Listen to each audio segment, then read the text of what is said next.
Hello friend, આ છે ટાટા કંપનીનું ટાટા ધાન્ય કોટન શેડ. આ કપાસનું બિયારણ આપણે વાડી માટે લાવ્યા છીએ. તો આ બિયારણ તમે ક્યારે મિત્રો વાવેલું હોય તો જણાવો કે કેવું થાય છે.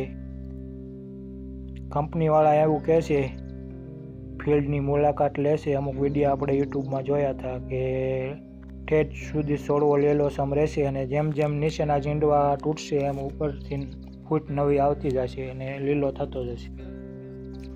તો આપણે વાવવા માટે આ લાવ્યા છીએ. આ બિયારણ કેવું આવે છે, તમે ક્યારે વાવેલું હોય મિત્રો તો જણાવો. આપણે વહેલા વાવી છીએ, આ કેવું આવતું હોય કંઈ ખબર નથી, પણ આપણે ટાટા કંપનીમાંથી એવો વિશ્વાસ હતો કે ટાટાનું બિયારણ સારું જ હોય એટલે આપણે લાવ્યા છીએ.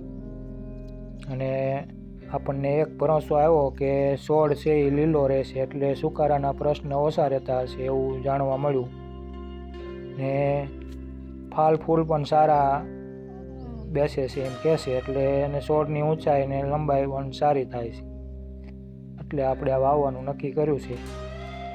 તો તમે પણ મિત્રો જણાવજો ક્યારે વાવેલું હોય તો આ કેવું થાય છે કોમેન્ટ કરીને.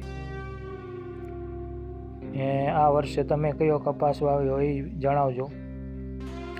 નવું બિયારણ કોઈ આવ્યું હોય તો એ જણાવજો. આપણા મિત્રો બીજા જે જોવે છે વિડીયો એને થોડોક સપોર્ટ મળે.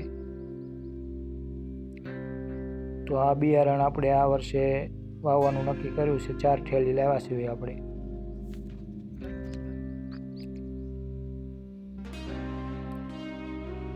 ટાટા ધાન્ય ઈસા કોટન શેડ. આ પ્રમાણે એનો લોગો આવે, ઓરિજિનલ બિયારણ આવે.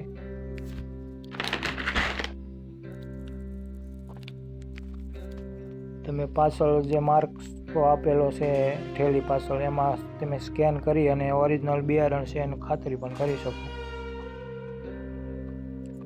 તો આપણને આ બે વસ્તુમાં ભરોસો પડ્યો કે ટાટા કંપની અને છોડવાનો સુકારાનો પ્રશ્ન ઓછો રહેશે, લીલો છોડ રહેશે. એટલે આપણે એવું નક્કી કર્યું કે લીલો છોડ રહેતો હોય તેમજ ખેડૂતને લાભ રહે ને. થોડાક ઝીંડવા થાય અને સુકાઈ જાય અને છોડ વધે નહીં તો શું કામનું, ખેડૂતો ખોટમાં જ જાય.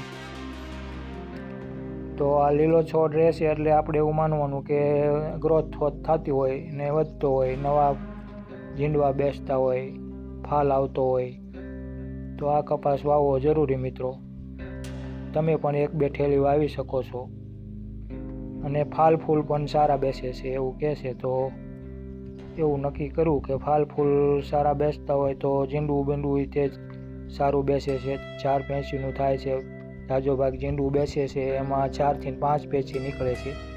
રાજા ઝીંડવામાં એમ કહેવાય છે કે એવું કહે છે કે 5 પેચીનું ઝીંડવું થાય છે.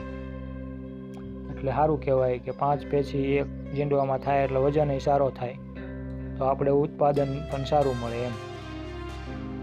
તો આ કપાસ આપણે વાવવાનું નક્કી કર્યું છે આ વર્ષે. તો આપણે તો આ કપાસ વાવવાના છીએ મિત્રો. તમે કયો વાવવાના છો તે કોમેન્ટ કરીને જણાવજો.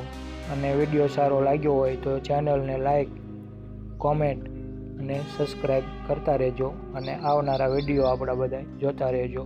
આવજો. જય માતાજી.